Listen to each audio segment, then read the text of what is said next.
Welcome to the Wisconsin Music Podcast.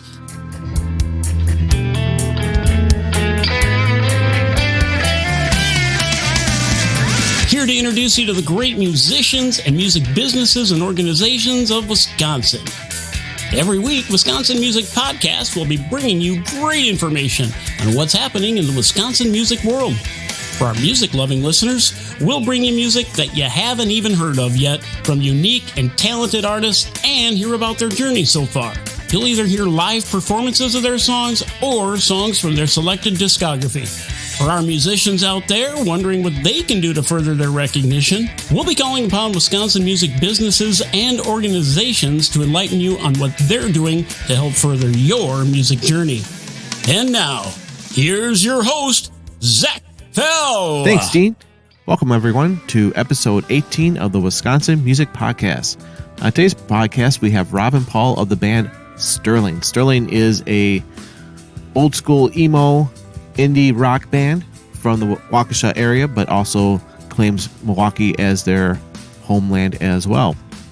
As the temperature is getting colder, as we're rounding out January, going into February, please think of the less fortunate, ones that would need help at food pantries and homeless centers. If you get a chance, please make sure that you can, even in these hard times through COVID, try to do the best that we can and help out each other. Please try to make a donation to your local food pantry and homeless shelters. And please make sure you're checking on our older generations too, because we want to make sure that they're staying nice and warm. Well, let's move on over to our interview with Rob and Paul from the band Sterling.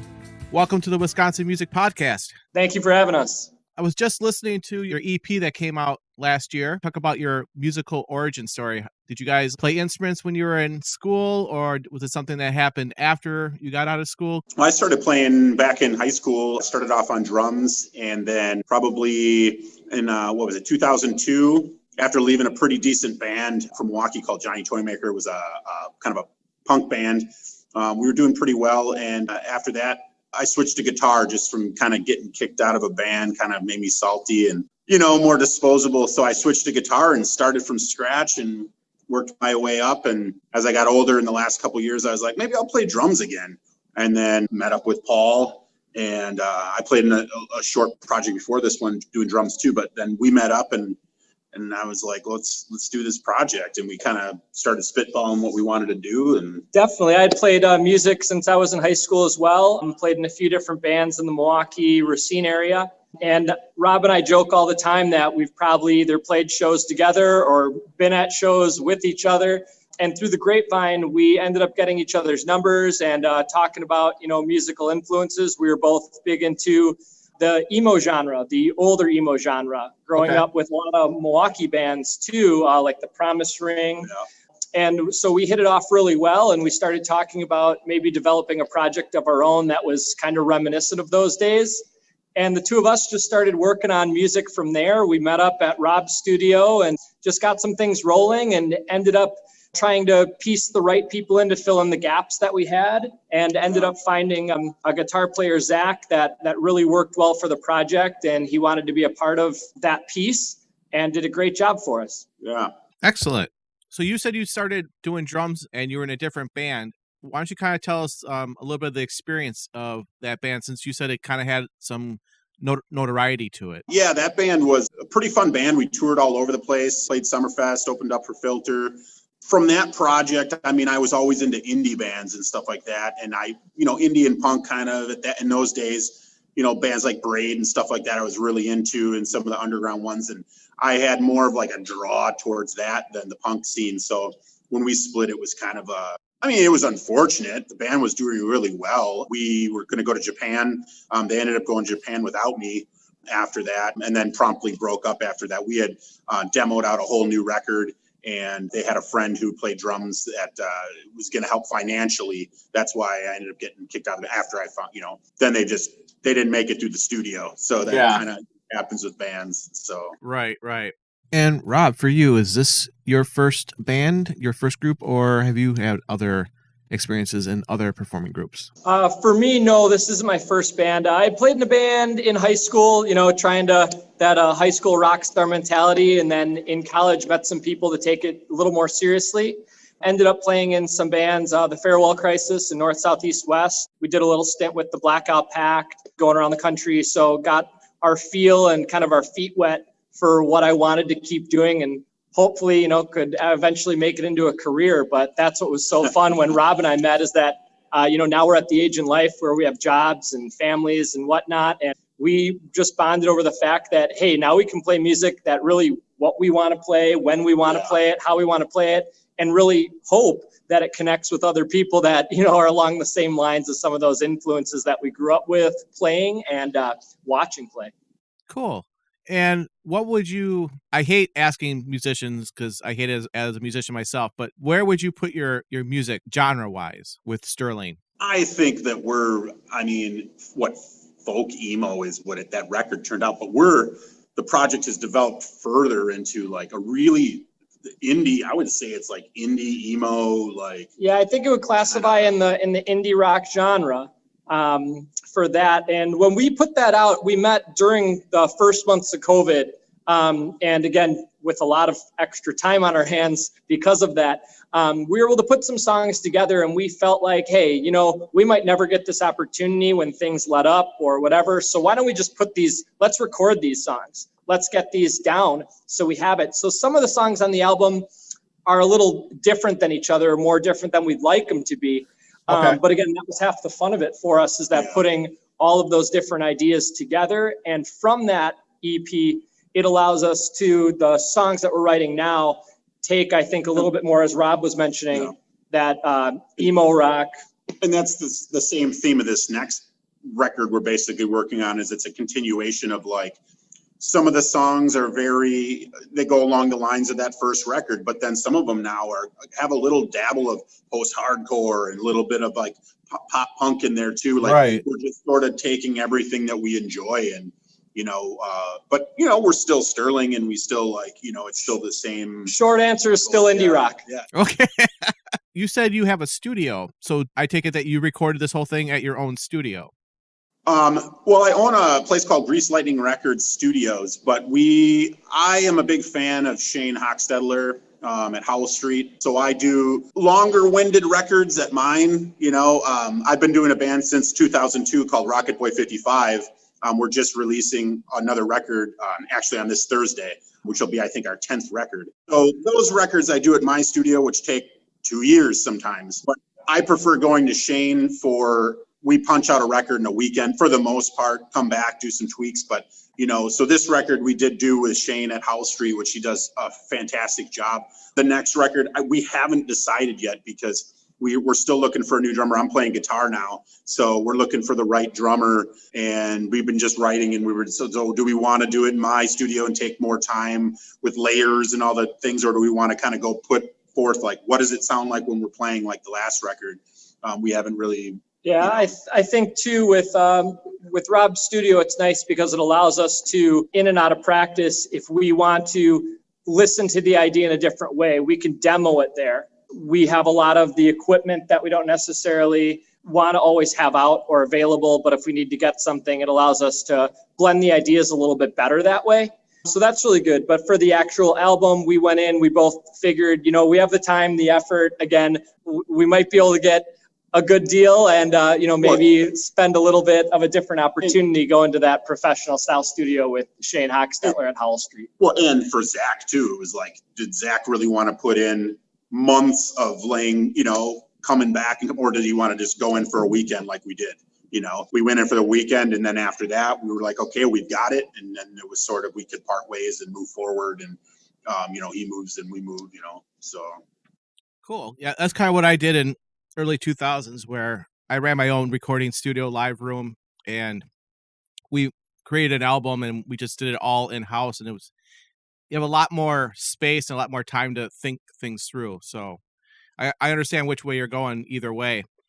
Let's kind of talk about performing at venues. Now, obviously you have had a lot of experience performing at venues. So why don't we kind of talk about open mic, coffee houses, bars, summer outdoor festivals, trade shows? Were you into all of those things, or just a small portion of those different venues? I've played everywhere and anywhere. I did not get into long tours only because then you have to go back. So if we're going out to Seattle, you have to keep going back or it's not worth anything. So all the bands that I've played, and we've gone from the Twin Cities to Chicago and over in the area. And then when bands that I've opened up for some pretty cool bands like Paramore and Taking Back Sunday and The Used and Amberlynn, because I was really big into that, time period, some other bands, but always did it in this region from Chicago to Milwaukee and Madison and Green Bay and the Twin Cities. But I would play anything. We would play little coffee shops up in Stevens Point. You probably remember Stevens Point had, and Rapids had some great little, shows there over the years. Right. And, all the way up to, like I said, Summerfest, because obviously that's a blast too, just to be like a rock star on those stages. Yeah, definitely. Yeah. I definitely agree. Played a little bit of everything and everywhere. And I think there's definitely value. Some of the most loyal fans are the ones from the small towns or that see you at a smaller, different type of venue. Yeah. And both Rob and I just really enjoy playing. We have some stuff right now up on Instagram that's some of our new songs acoustic, just because it's been easy to write and a different way of writing for us. And I think we talk about it quite often, at least these days, is I think that when things start opening up again, those are going to be the first places to maybe bring back some more of that live music, because it can be done in a, however they're calling it now, socially distant or appropriate way. So we're actually looking forward to getting back into some of that a little bit. There's places right around where we are now in Waukesha that have already started taking steps to bring that back. And so we're going to get our feet wet. We've both been itching chomping at the bit to, play live again. I mean, That's what we want to do. He's probably one of the most energetic people playing that I've seen or played with. So I'm excited to see if, he really does it on stage. Yeah. Well, I've never played acoustic live, so it'll be interesting to start with. Sure. Since we're talking about venues and stuff like that, let's kind of talk about the local scene attitude. What great things for musicians has been happening in your town? Well, I'll speak to that first. Even though we play currently in Waukesha, Wisconsin, we still like to think that a good portion of it would be considered Milwaukee based, as again, that's where you find yourself, like you said, pre-COVID, with a little bit more of the venue and output. But Waukesha actually does a great job, and Rob, jump in when you can.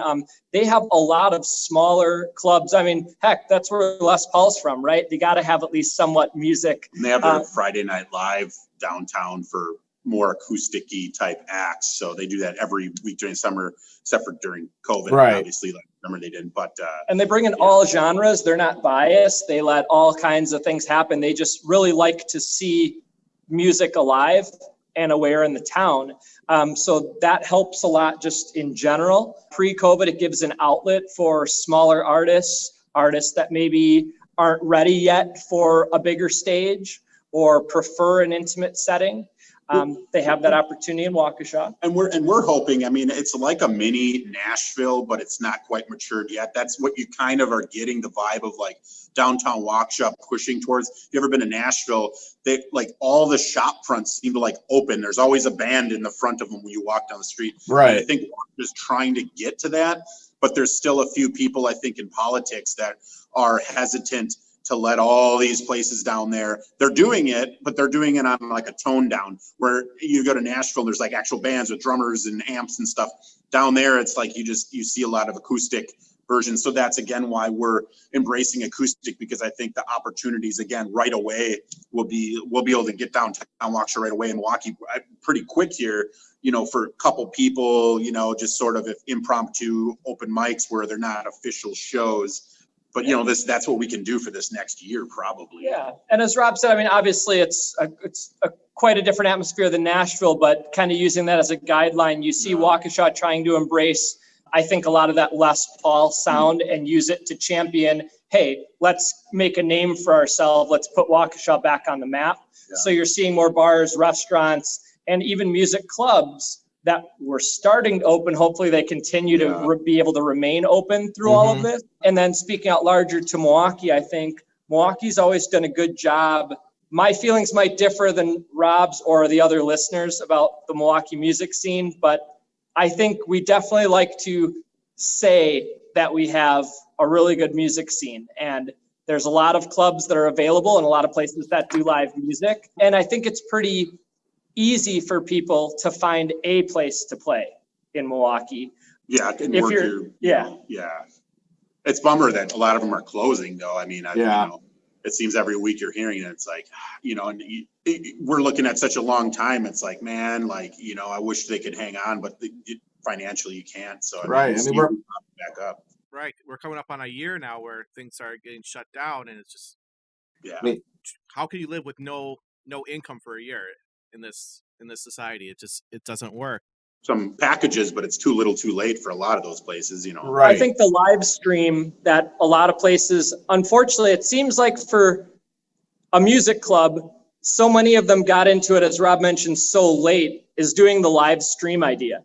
Yeah. Is, you know, bringing those bands on to do live stream. Everyone's so into their phone anyways. I mean, one of our goals was to write music that got people to look up from their phone, you know, but so many people at this point in time are glued to their phone. So the opportunity to do those live streams or pre-recorded sessions, and just even take out, you know, the city that you're from and just put in the fact that everyone has that opportunity to use their own platform to record their music and at least put it out there for someone to see. Right. And now let's flip the coin. What do you see is oppressing or suppressing the local music scene? What's suffocating it? Well, I think obviously the modern days right now, you know, I was out a couple of years ago in a band called Rosencrantz, and people were stunned to see a good live show nowadays. And that's what's killing everything right now is everybody just goes on their phone and they watch stuff. They don't go to the shows. And even if they do, like the younger generations don't get it. Like when I was a kid, I would scrape my change together, anything I could, and ride my bike through the winter to local shows around town and then buy anything they had because that was entertainment. And man, did they put on shows back then, you know, like again, Shane Hochstetler played in some band Minagra, Hero of 100 Fights, some of these bands that like, they shredded the best shows ever. So when I was in Rosencrantz, that was one of the things that we were going to do. We were going to go out and we were going to shred some crazy shows. That's what we're talking about too, because the kids don't get it. So they don't understand the entertainment factor of like, why do you want to go to that show? Why not just listen to the music on the internet and maybe catch a video or something? It's different. So we're trying to bring that back. That's what our point is coming up. Acoustic we have to do, but as soon as COVID's over, man, we're going to be like bringing our big amps and we're going to be like, you know, shredding some old school Fall Out Boy type shows, you know, because that's like what's missing, you know, and I think that I don't think they even know that it's dying away or that they're missing something. You know, Right. Chicago gets it, but Milwaukee doesn't seem to get that they're losing that, you know, like. Yeah, there's something definitely, I mean, and that's maybe more of a personal aesthetic of, you know, how people perceive shows that maybe didn't grow up with live music being one of the only ways to see music. And I think maybe because of that, for me personally, I feel that at least with Milwaukee, there's so many outlets for music, but it seems like a lot of those people have a little bit of a good old boy mentality. And it's, you know, for some of those clubs, you need to know someone to know someone to know someone, as opposed to some of them being more outgoing to bring in the newer people or people that haven't played before. Absolutely. And haven't done that. And I'm not just talking about us because we're a newer band. I'm just for the good of all. Right. And especially with COVID now, you know, I don't want to call out anything, but you know, there's the mentality of that, you know, punk rock music, underground music, you rebel, you do it. And to see music shut down 100%, you know, and you think, come on, we're supposed to be the ones, if anything, you know, we'll all keep silent. Let's play the show. Let's have the cops shut us down, you know? And I'm not, you know, not encouraging that or not to say, you know, we want any, you know, major part, but that's kind of, I think what's stifling is that I think some of the music scene has lost, maybe going back to what Rob said, you know, that inert self mentality of music, the energy, bring it about, you know, the fight the man, fight the power sense of things. And it's funny because, you know, Milwaukee area, you know, like Circle A's always been like, I don't care who plays here. Do what you do. Tiniest little place in the world. The same thing with the Public House. You know, that's why I miss them, because it's like, they would let you come in there and do your thing, and they would smile and like they weren't busting your chops like, well, how many people are you going to bring in here? You got a guarantee of 20, they were just like, cool, let's have fun. And, if you did a good job, cool, you got a better day, better slot like it used to be in the old days. There's a lot of venues that like, man, you email them and you beg them and you just want any day, any slot, and they still won't give it to you. And I've been playing music since the 90s in some different bands. You can't get in. And that's, I guess, that's kind of a Milwaukee thing, because you can go to the Twin Cities or Chicago or Madison a lot of times, and you can email a nicely worded email to a decent venue and they'll put you as an opener slot, as long as you're like, they can hear that you've recorded a record and you're not completely, worthless. But I think that's a really good point that Rob said. And to yours, Zach, when you said, so many clubs are having trouble keeping the doors open, is a lot of those clubs, like especially in Milwaukee, like Public House, that were the ones that were so open to have music on any night of the week. If you want to play, okay, we'll make it happen for you. Those are the ones that are shutting down. Yeah, those are the ones that are getting hit the most because they haven't been around the longest. Yeah. And some of the ones with the bigger name that have had the big bands come in on the weekends that have, it seems like some of the same bands open all the time. Those are the ones that are begging for your money and begging to stay open. And I want them to stay open. Yeah. But that's the hardest part, is that, you want to see them stay open, but you even want to see some of the smaller ones that made it easier Quarters. For the younger band. Yeah. Quarters, things like that to bring in the new artists. And even if you didn't want to be a rock star, just people that, want the experience of playing on a larger stage or a different type of outlet. And you saw, basically on the grandiose scale, you can use the rave as your perfect example. They, at one point, they just gave up. They used to have local bands open for the bigger bands, and they'd put on Battle of the Bands and all this. Financially, after a while, it was just like, they just don't do it anymore. They're just like, there's no scene. There's not enough. Nobody wants to come see it. Not enough bands. There's not enough anymore. So they just quit, and that's what sucks. And it's a big shout to what you're doing, and it's why we wanted to be a part of your show so much, is that it's the podcasts like yourself and some of the new platforms that are coming about that I hope are going to reinvigorate the music scene, not just for the musical players, but for some of those clubs to hear, hey, there's bands out there that still want to play. Yeah. We should, change what we're doing, and however they do it, I don't know, I'm not a business person, to bring that back again. And so, big ups to you and some of the other, places that are doing that. Well, thanks. That's the reason I started this.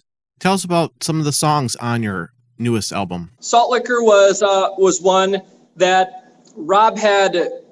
Again, the reason why two-piece worked is because, we're kind of multi-instrumentalists, Rob being, again, a great drummer and now a great guitar player. But Rob had a drum beat in his head that gave a really cool, upbeat, folky sound. And I like to be a little more tongue-in-cheek with things. And so I wanted to kind of add maybe a little bit of a darker element to kind of an upbeat folk drum sound. And what we ended up with was Salt Liquor. And Salt Liquor was kind of a term we use for people that have bad habits and bad repetition. Getting into things and just they can't get themselves out of the mindset. You're going to blame everything, or the grass is always greener mentality. Going on through COVID, and you have people that you're watching the news, and regardless how you feel about politics, you're seeing these choices and these same things being done over and over and over. And then with the drum beat that had just this great repetition, we felt like we needed to write a song that was our song for right now. It kind of came out with the choices we make, and the path that we have the opportunity to move forward with. That's where Salt Liquor hit.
Yeah. Woo.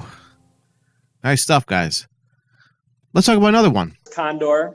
Yeah, Condor. Well, and it kind of makes me think about what we're writing now a little bit, because there's so much more thought in this next record than the last one. When we were writing some of that, I was very thinking like, we were just sort of like, let's write a song kind of like this. And some of them didn't have, like 280 didn't have a killer background meaning to it. We were just thinking to ourselves, we're like, we want to write something that's like fast, and then we thought car, and we thought like kind of had that like power through vibe to it. And then Condor was like, I think the meaning of that song developed. It was kind of, being a two-piece.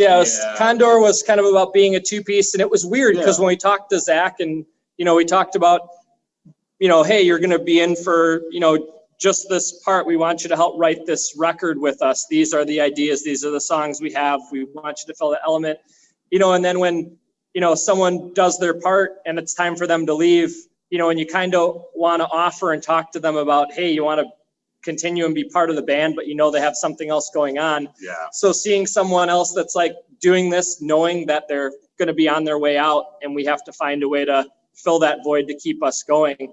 So Condor definitely is reflective of that. And that's what it was, because it was like, I don't want to be, we kind of had that view of it. And I think Zach, we never talked about that. So I think we were singing about that meaning and writing to that meaning.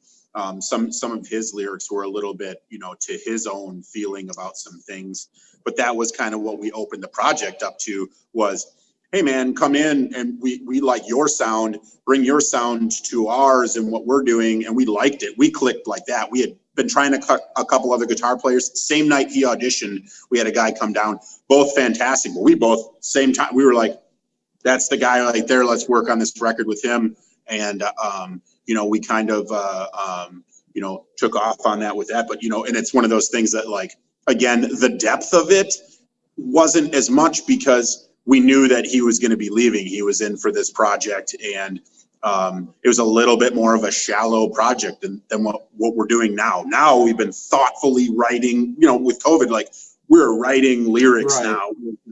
We've been for months now. We've got a new set of songs that like, I've never played guitar more in my life than I'm playing now. I'm at home writing lyrics, sitting there fixing it. And so is Paul. Like we go into practice and we try them, and we're really way more thoughtful on this one about the point that we're trying to get on this one than I guess the last one was a little more conceptual. That's a good way of saying it. When we first wrote this album, including those songs, we had an idea and we have some things that we could say they're about, but ideally it was, we wanted a project where we were just playing and bringing in elements of things that we liked and how those songs came about. And we needed lyrics and, whatever we were feeling at the time or whatever emotion it brought up. As Rob mentioned, it might not be as heartfelt or sincere as someone else might say or have written. But for us, that was all part of it too, is that not every song has to be this giant thought out masterpiece. It has to be what's fun and what appeals to you.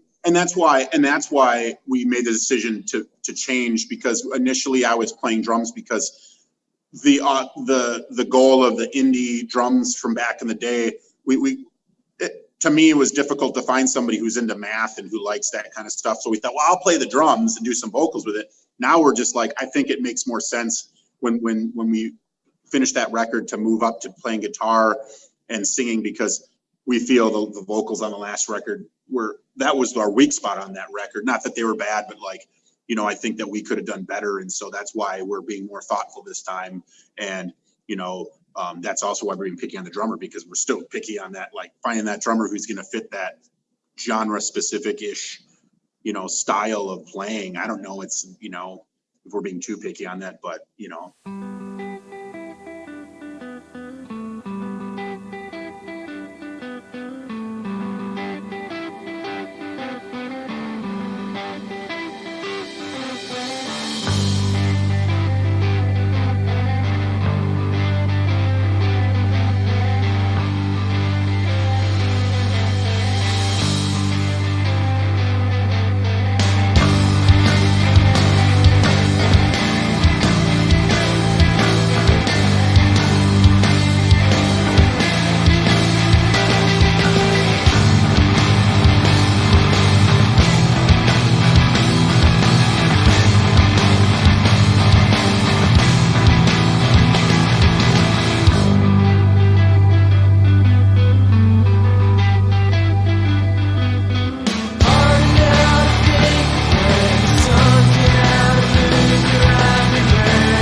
that record and our writing process was kind of like the Street Fighter movie from the 90s. Okay. Like, it was like you knew exactly where it wanted to be. You knew all the characters that had to be in it.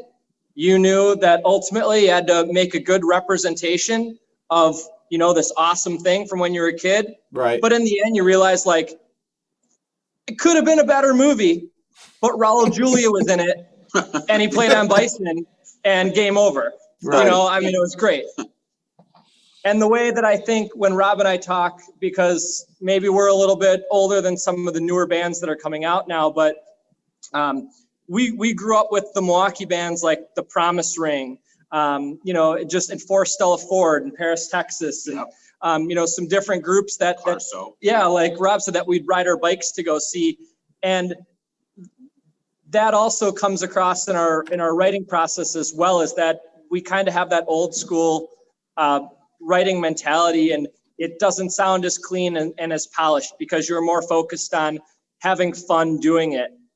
And that's even a goal. Like, I see bands play with younger kids and they stand there and they're trying to play it like they're going to play it like they're doing a record. It's like, dude, fuck up, man. Nobody, those are my favorite bands. I mean, a good friend of mine, Greg Rotek, he was the reason that I'm here right now. He got me into Braid and all those bands back in the day. And dude, you'd go see those shows and it was like, fuck, man, it was like they were fucking up all over the place, but they were jumping off of shit and whatever. And it's like, that's kind of what we're like.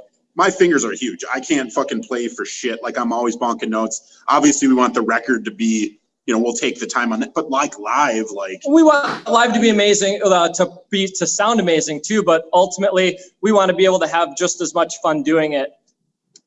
Yeah, right. It's kind of, I guess it's like Milwaukee back when Milwaukee was beer and not craft brew. You know what I mean? Like we're Milwaukee rock back when Milwaukee was rock and beer.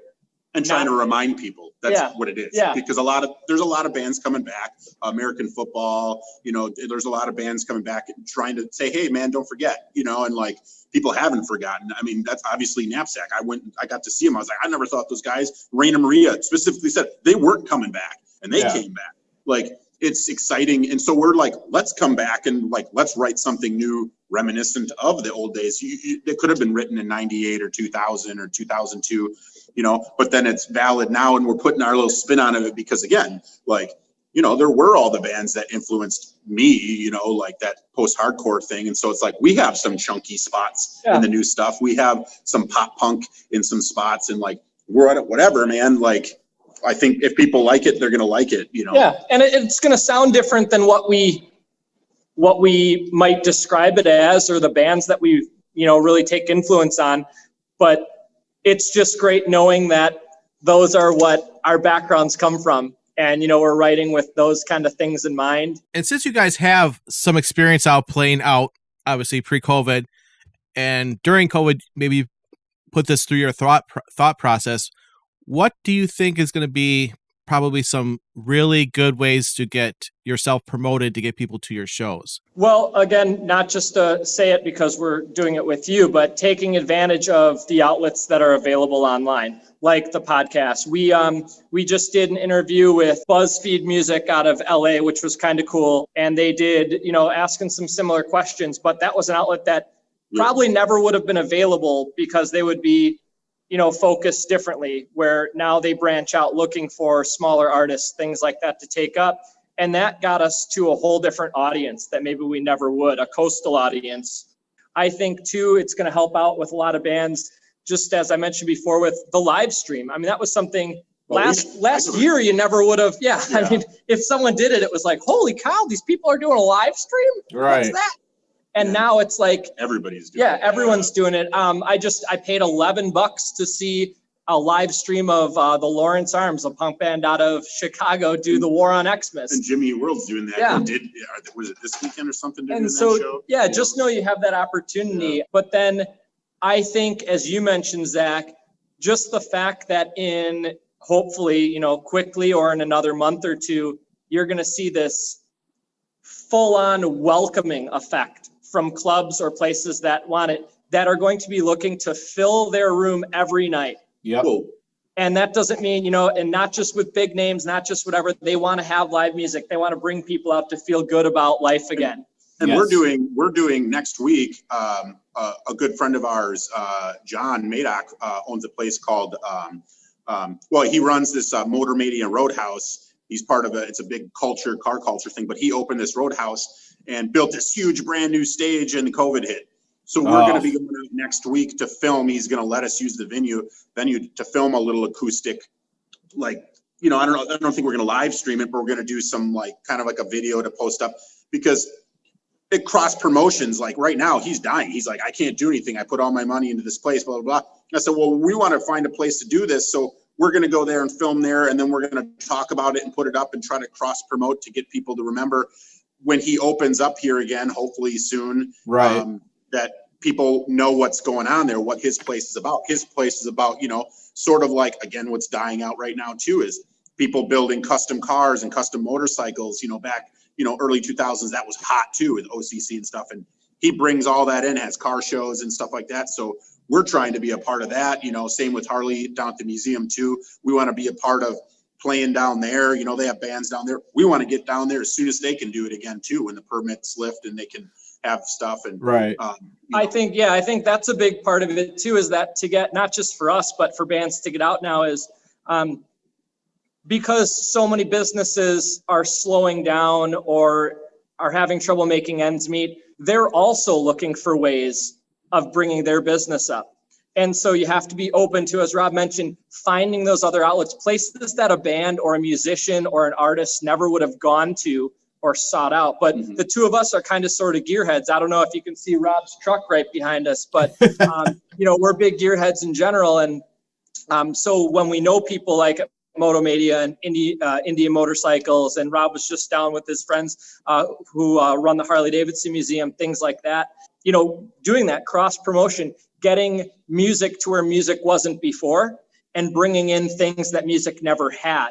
Yeah. And a lot of those places support it, like Harley down at the museum, they support it. They're big on that stuff, but it's with everything that's happened, it kind of killed it away. But we're going to try our hardest to help even that be an outlet to amplify now, what they were doing before. It's well, let's get in there and do it bigger and better when things let up, as again, a cross promotion kind of thing. And I think that's one of the things we will be able to, because they do it outside down there, you know, and, there's been a big props to us on our Instagram I don't remember how we got hooked up with it, but we've been doing a lot with Canadian musicians and artists as far as conversations, and maybe it's just kind of hoping and praying, but we've talked a lot about show swapping, things like that, and seeing a lot of Canadian venues that have actually looked into, I'm going to use us as an example, but they've looked into surrounding state artists, borderline state artists that make, similar treks up. Because it's not just, Wisconsin that's hit or Milwaukee that's hit. It is essentially worldwide. That's it.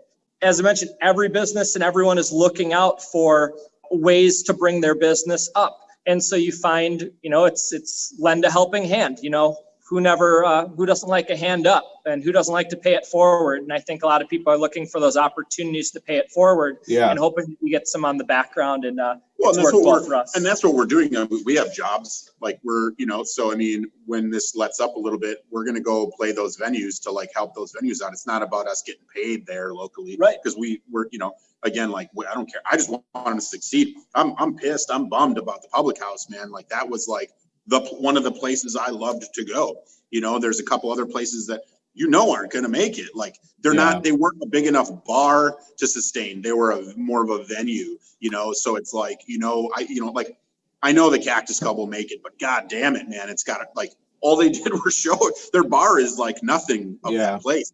And they just changed ownership. So they'll make it, but Arcade is I haven't heard they, I don't know if they're still making it. They were hurting really bad. And there's a lot of them out there. So I'm hoping that this new administration coming in is going to get those stimulus checks out there so we can start supporting these venues as soon as possible. So I hope that starts happening. As we're winding down here, you guys were just talking about you have jobs, you have families earlier. I usually ask work-life balance. How do you guys balance, obviously pre-COVID, post-COVID? How do you balance your personal life with your work life with your music? For me, and I think maybe it transfers over a little bit with Rob, is that we've lucked out is that, we're two people that have a similar schedule for our quote unquote 9 to 5s.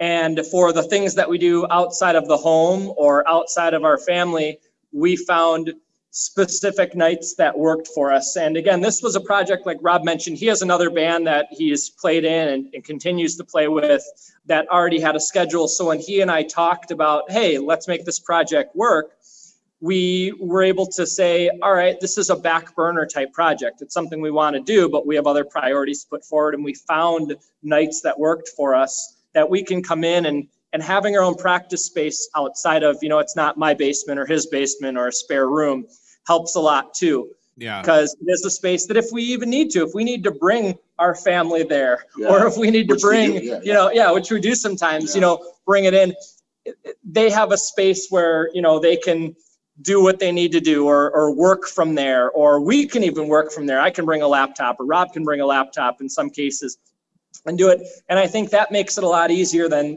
people that might not have that practice space or that might work odd hours or hours have changed because of their business.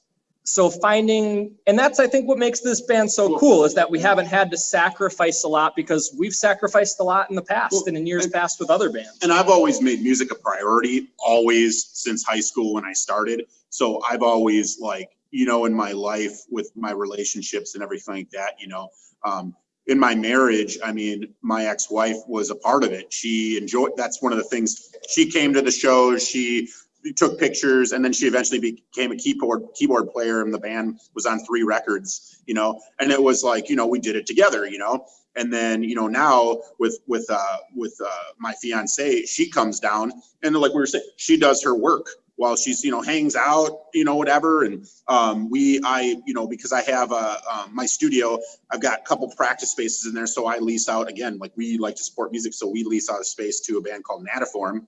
And they used one of it. And that's what I liked. I would love to have more space for more bands, cheap practice spaces for bands. But, it's a limited old building in Waukesha. And so, but we, again, I've always made it a priority. And for I don't know how many years I keep Tuesdays and Thursdays open, whether we do both of them or we do one or the other. And it just so happened it worked for us. When we look for people, we say Tuesdays and Thursdays, and sometimes when people can't make it, they can only do weekends. So we end up doing Sunday or something, but still make it a priority. And again, that's where I was saying in my relationships, I've always been upfront about hey, this is something I enjoy, and make the time. And the same with Paul. It's his wife, yes, it's priority to us to do it. And we're not looking to become famous and go on long tours, but we're on some weekends we might do weekend tours, and everybody kind of is cool with that. And we talk about it and schedule around family stuff, and it seems to work really well. And my ex-wife is still super cool about it, with my son, and we, balance, and the same thing with my fiance. We work around all the schedules, Yeah. Because I know there's some musicians out there that's just, it's a really hard struggle because they don't have as much support as certain people do, and they just have to try to find a way to make it work. Well, guys, I really appreciate you guys being on Wisconsin Music Podcast. Thank you so much for being on. Thank you. Thanks for having us.